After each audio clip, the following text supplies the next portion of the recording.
स्वागत श्री मल्लिकार्जुन प्रसन्न श्री मल्लिकार्जुन देवाच्या वार्षिकोत्सवानिमित्त श्री मल्लिकार्जुन देवाच्या चरणी मस्तक ठेवून श्री निराकार देवास वंदन करून रंग दिवस देवतेस अभिवादन करू तसेच नाट्यप्रिय रसिकांचे स्वागत करू श्री मल्लिकार्जुन नाट्य मंडळ सैलवाडा सविनय सादर करीत आहोत संगीत नको जाऊ माझं घरट, नको जाऊ माझं घरट. लेखक श्री महाबळेश्वर. धन्यवाद. करुणा वेश्याची मुलगी, करुणा वेश्याची पोर. बाबा नाही, एक खोट आहे. विचार केला, तिचा बापाचं नाव सांगू शकत नाही ती. तू दिलेला तो दागिना कुठं आहे ते विचार केला. तिनं हा दागिना त्यांना लाज म्हणून दिलेला. हा प्रकरण निस्तारायला, पण तिचा हा डाव फसला. विचार केलास? बापा करुणा वेश्याची पोर तर हा, आणि जर खरोखरच जर करुणा जर वेश्याची पोर असेल ना तर समस्त स्त्री जातीचा उद्धारच झाला म्हणून समजा. हा? किती प्रेमळ, किती पवित्र, पारिजातकाचं झाड नुसतं. बाबा फार गरीब आई होती, अगदी असहाय अनाथ आहे ती कशी असो, पण तिला ह्या घरात स्थान नाही. बाबा आता हा असा त्रागा करून चालणार नाही. करुणा आई होणार आहे. आई होणार उपाय फार आहे बाबा. हो, सोप्यापणे सुटका होईल तुझा, आणि त्याची जबाबदारी तूच का म्हणून घ्यावी.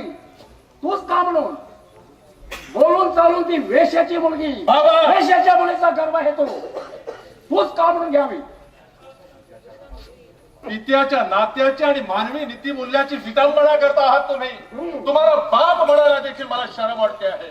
तुमच्या पोटी जन्म घेतल्याबद्दल किळस वाटते मला माझी. हे उष्ट अन्न मिष्टान म्हणून भोजन करत बसलास. घराण्याच्या उभ्या इतिहासाला काळीमा फाटला असले तू उलट माझाच अपमान करायला निघाला. अरे तुला घोड्यासारखं वाढवलं, शिकवलं, हे आज हे दिवस बघायला. हा भ्रष्टाचार मी इथं चालू देणार नाही. हे पुढं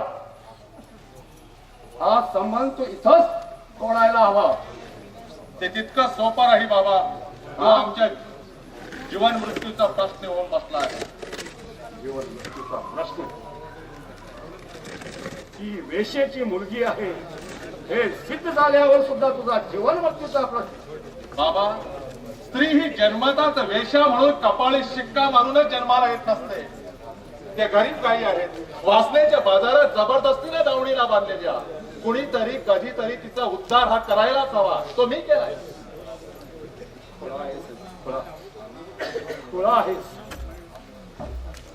हा तुझा वेडा हट्ट जर कायम राहिला तर फार मोठी किंमत मोजावी लागेल तुला. तिच्या एकटीचा पायी होळी होईल हा सर्वस्वाची. ही सारी इस्टेट रस्त्यावरचे भिकारी गोळा करून देऊन टाकीन मी. फुकटची बेवारशी म्हणून त्या वास्तूचा एक चिरा सुद्धा तुझ्या हाती लागू देणार नाही. तरी सुद्धा बाबा काहीही बिघडणार नाही. तुमची ही संपत्ती आमच्या पती पत्नीच्या प्रेमाआड येणार नाही. पती पत्नीचं नातं तुम्ही तुमच्या संपत्तीला तोडू शकणार नाही बाबा. मग इनामदाराच्या घराण्याची अब्रू वाचवण्यासाठी आता मलाच काहीतरी करायला. आत्मयज्ञ करू आम्ही, मी आणि तुझी आई. बाबा. हो, आत्मयज्ञ करू. स्वतःला जाळून घेऊ बाबा. नाहीतर कुठंतरी नदीत विहिरीत बुडून मरू. आई बाबा विना मग का तुझा खुशाल संसार त्या रंगेत झोपले. आमच्या प्रेत अग्नीवरच मान तुझ्या तर संस्काराची तूट. नाही बाबा नाही. बाबा फार मोठं धर्म संकट तुम्ही माझ्या समोर उभा केला. यातून खरंच बाबा मी मार्ग काढू शकणार नाही. इथं चालतोही बाबा माझा.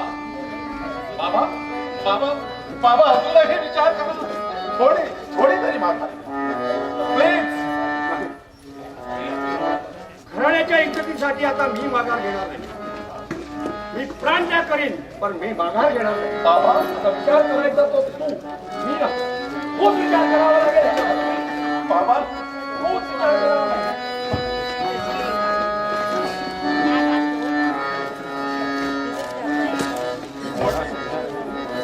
खोटे आहे ते जास्त. खोटे आहे ते सगळे रक्ताचे बाजू न सुटणारा गुंता आहे. गुंता सोडवायला जावा तरी तुटतो आणि न सोडवायला जावा तर जीव गुंत मारतो. प्रेम वात्सल्य ममता सगळं सगळं काही खोट आहे. सगळंच खोट आहे. सारे सारे गुलाम आहेत या अर्थहीन परंपरा. नका असा जीवाचा त्रागा करून घेऊ नका. मला पावत नाही तुमची तडफड. करुणा कोण आहेस? खरोखरच करुणा कोण आहेस तू? हा प्रश्न तुम्ही मला फार पूर्वी विचारायला पण हवा. त्यापूर्वीच तू मला सांगायला हवं होतं. प्रत्येक वेळी माझ्या ओठावर शब्द येत होते. केवळ तुमच्या प्रेमापोटी तुमच्या मायेपोटी पोटी आलेलं शब्द आले होते पण मी तुम्हाला काही सांगितलं नाही. हाती आलेला घास तुम्ही काढून घ्या याच विधीने मी आजपर्यंत गप्पच राहिले. तरी त्याची मला खंत वाटत नाही कारण मी पवित्र आहे. पवित्र आहे मी. होय होय करुणा होय. अगं तू खरोखरच पवित्र आहेस. अगं पृथ्वीच्या मोलानं मोजावी इतकी तू थोर आहेस. पण हे आमचं मिलन मात्र कुणाला सांग सांग करुणा सांग. कोणता तरी मार्ग सांग. अगं तू माझी धर्मपत्नी आहेस. मी एक दुबळी स्त्री तुमच्याच पावलावर पाऊल ठेवून उभी आहे. मग मी तुम्हाला नाही सांगणार. करुणा अगं तुला सोडून राहणं मला शक्य आहे का? चल चल आता या क्षणी आपण या घरातून बाहेर पडतो. अगं दूर दूर म्हणजे दूर कुठेतरी ज्या पृथ्वी तलावावर त्याही पेक्षा दूर कुठं निळ्या आकाशाकडे आपण जाऊ. तेव्हा नेसल्या वस्त्रांशी जरी तू माझ्या बरोबर बाहेर पडलीस ना तरी सुद्धा चालेल. पण खरंच करुणा पुढील प्रवासात तू हवी आहेस मला माझ्या मालक मालक आईने मिळून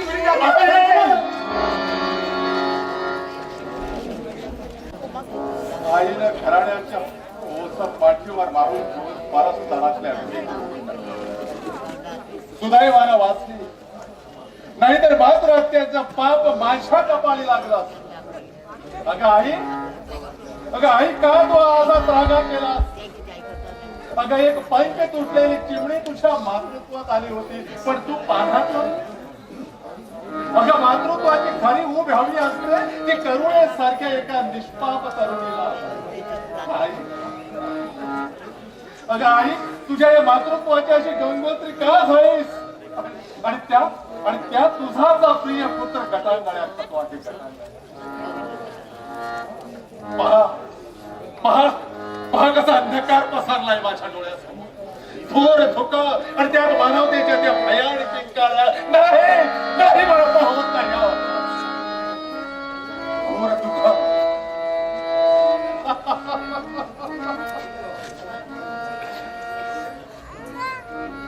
मालक गावची काही लोक आले आहेत आणि त्यांच्या हातात काठी कुऱ्हाडे आहेत आणि ते म्हणतात काय म्हणतात ते? तुम्ही नायकिनीची पोर घरात आणली म्हणून आणि सारा गाव वाढवला म्हणतात ते. आणि गावानं बहिष्कार घातला आमच्या. कोण हे आमच्या घरावर बहिष्कार घालणार आहे? अरे थुंकतोय मी त्यांच्या या बहिष्कारावर.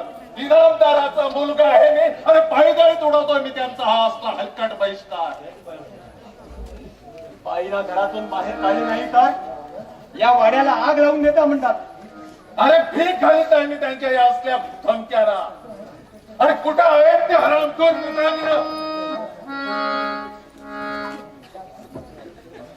अरे जात चालते वा इथून. अरे भीक घालीत आहे मी तुमच्या या असल्या धमक्याला. अरे कालपर्यंत इनामदाराच्या दारात जुते चाटणारे तुम्ही आणि आज आमच्याच घरावर बहिष्कार घालतात. अरे खाल्ल्या अन्नाला जगावं असं आमचं हट्ट नाही पण निदान खाल्ल्या पानावर थुंकू तरी नाही माणसानं. कृतज्ञ माथे बरो अरे चालते वा इथून आणि जर तरी थांबलात ना तर गोळ्या घालून ठार मारील एकेकाला. कुत्र्याच्या मावतीनं मरावं लागेल साल्यानो.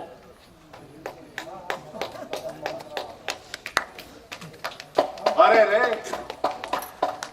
का हा मनस्ताप बस बस झालं आता एकच मार्ग एकच पर्याय फक्त सर्वस्वाचा त्याग स्वतःचा सत्यानाश करून घेणं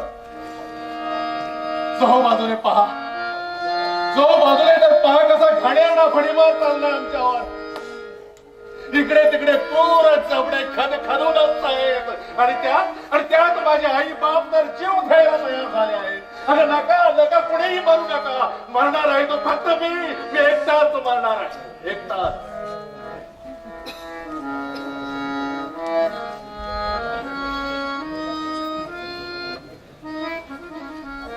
आई आता चांगली बरी झाली आहे. हो आई बरी झाली आहे आता बरी झाल्यावर परत जीव द्यायला जाईल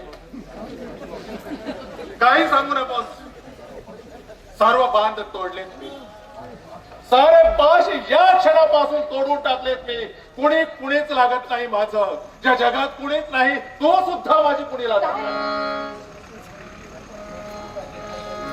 एका क्षणाचाही विलाम न लावता या घरातून चालती हो फार मोठं वादळ झालं तू ज्या झाडाच्या आश्रयाला आली होतीस ते झाडात मुळासकट उन्मळून पडलंय अगं तुझा त्या झाडावरचा घरटा विस्कटून गेलाय एक क्षणाचाही विलंब न लावता या घरातून चालती तुम्हाला सोडून कुठं जाऊ मी साऱ्या जगाचा आश्रय तुटला बरा या पायाशिवाय आता मी कुठं जाऊ दोबळेच झाले आहेत ते माझे पाय अगं खणखण होता होत त्या पायावर आईनं विहिरीत उडी टाकली गावाला बहिष्कार घातला अगं का म्हणून पहा कसं भयान वातावरण ताई पण काहीतरी मार्ग शोधून काढा ना मला उघडून टाकू नका तुमच्यासाठी कागद झोळी देखील मारायची माझी तयारी आहे पण मला तू जायला सांगू नका फार मोठ्या धर्म संकटात सापडला एका बाजूला आई बापाचा जीव आहे दुसऱ्या बाजूला पत्नीचा प्रेम कसा त्याग करू कसं कवटाळून धरू करुणा अगं तुझ्याशी संसार मांडल्यात घरात असेल चूर पण दारात पडतील आई बाबांची प्रेत एवढ्या मोठ्या अनर्थानंतर मी कुणाचा त्याग करू कसा कवटाळून धरू अगं आई बाबाला तू ओळखत नाही आता ते कधीच माघारी घेणार नाही आता मग दोघांचाही विनाश टाळा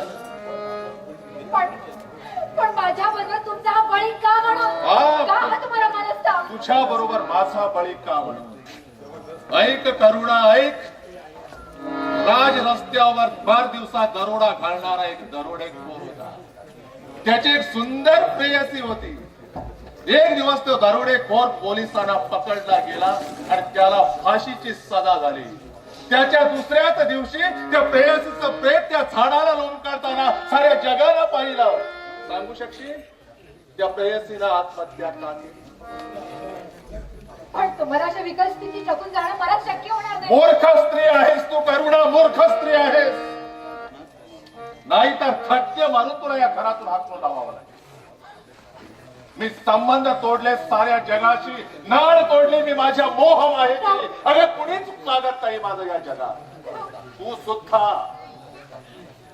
प्रेत आहे मी एक प्रेत स्मशानात अग्नी देण्यासाठी वाट पाहत पडलेला एक प्रेत आहे पण तू मात्र कवटी फुटण्याची वाट पाहत बसू नकोस इथं सहन होणार नाही तुला कारण नाजूक आहेस ना तू मनाची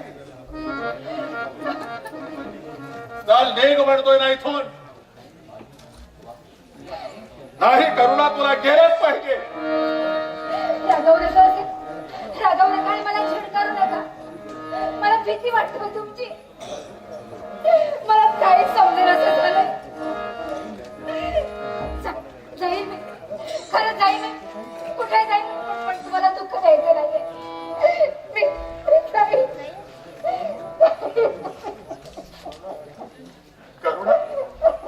करुणा रडतेस तू अगं तुझ्या डोळ्यात अश्रू अगं हे वेदनेचे चिंब अश्रू तुला कोणी दिले मी अगं मी नाही का अगं मी का इतका निर्दय अगं मलाही झाली जखम करुणा अगं करुणा तुझ्या या अश्रू मी अगं गंगा जलासारखं मी माझ्या हृदयाच्या कुटीत जपून ठेवणार. आणि आमचे बाळ हे गर्भवाशी बाळा, अरे आज मी तुझ्यापेक्षा लहान होऊन मी तुझी क्षमा मागतो. अरे मी तुला जन्म देऊ शकलो पण पुढचं जीवन मात्र देऊ शकणार नाही. करुणा बाळ जेव्हा जन्माला येईल ना तेव्हा त्याला कुशीत घेऊन एक बापाचा गाणा आणि त्याला सांग, अरे तुलाही एक अभागी बाप होता, कारण तू बाप नसून पोरकी आणि हा बाप असून पोरका आहे. एक अटळ तुमची स्थिती माझ्याला पावत नाही. आणि कुठं जाऊन या भरल्या देवाला राहू द्या मला इथं राहू द्या नाही. मला. नाही करुणा, तुला गेलंच पाहिजे. जा निघून जा इथून.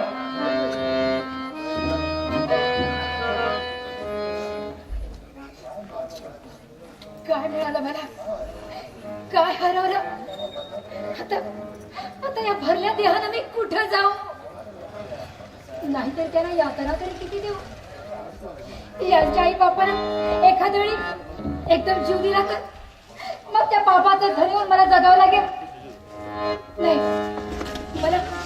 मला गेलंच पाहिजे. माझे दुःख बघून मलाच भोगले पाहिजे. इथे राहून मला आणखी अनर्थ घडून आणायचे नाहीये. नाही,